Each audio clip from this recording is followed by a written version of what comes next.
saudara-saudara sekalian, ini adalah pertemuan yang ketiga. Karena agile metodologi yang sudah dibicarakan sebelumnya itu relatif baru di mata banyak orang yang biasa bekerja secara teratur dengan menggunakan waterfall approach, maka ada baiknya kalau kita ingin menerapkan agile metodologi, kita membuat roadmap-nya atau tahapannya. Itu akan membuat orang, anggota kita atau atasan kita atau para stakeholder bisa tahu apa yang kita lakukan. Karena kalau kita tidak membuat roadmap gitu ya, tidak membuat milestone yang kecil-kecil tadi, cenderung orang merasa kita bekerja tanpa arah, kita bekerja tanpa perencanaan, kita bekerja tanpa plan.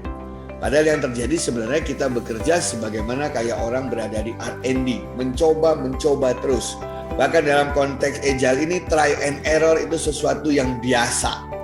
Karena kita coba, error yang dimaksud bukan error fungsionalitasnya, tetapi error terhadap yang kita maksud dengan yang diinginkan oleh pengguna atau yang diinginkan oleh customer dari hasil kerja kita. Oleh karena itu biasanya saya kalau menggunakan agile, saya tetap membuat roadmap kecil. Misalnya 2 minggu dari sekarang Anda akan memperoleh versi 0,5-nya, di mana di dalamnya Anda bisa melihat tampilan layar di depan untuk input dan outputnya beserta warnanya, dan bisa dilihat di berbagai sistem operasi, mau iOS, mau Android, ataupun juga di website. Ya, sifatnya sangat responsif. Nah, kemudian 1 minggu setelah itu, ya, kita akan membuat perbaikan berdasarkan pertemuan itu. Saya kasih rilis 0,7 misalnya, di mana warnanya, tata letaknya, navigasinya sudah disesuaikan dengan pertemuan yang lalu. Kemudian 1 bulan dari sekarang Anda sudah dapat memperoleh versi 1-nya, di mana Anda sudah bisa mencobanya untuk fungsi-fungsi basic yang standar. Biasanya senang pelanggan, saya sudah dapat aplikasi. Kemudian saya siapkan rilis 1.2, di mana dalam waktu kurang lebih 1 minggu Anda bisa mendapatkan report-report baru yang mungkin dibutuhkan. Silahkan Anda periksa apakah report ini memberikan manfaat atau tidak.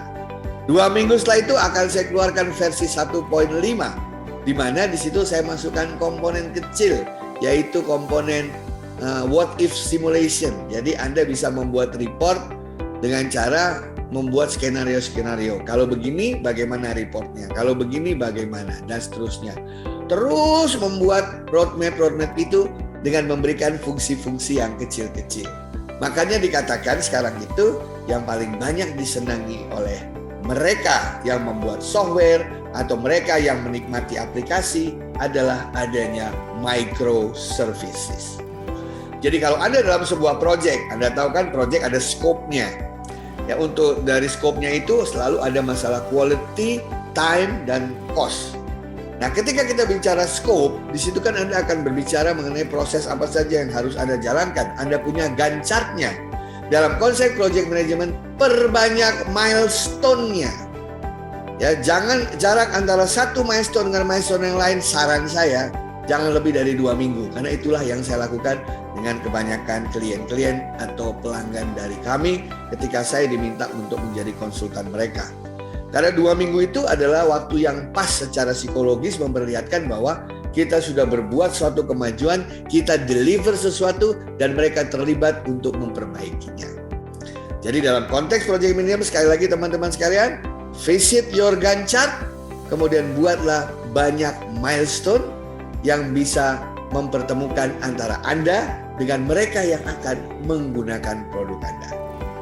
Roadmap inilah nanti yang akan membuat sesuatu yang seolah-olah tidak terstruktur, yang seolah bersifat improvisasi, menjadi jelas tahapannya dan memberikan value, baik bagi mereka yang akan membutuhkan produk dari project yang kita buat, maupun kita sebagai pihak yang melaksanakan project tersebut.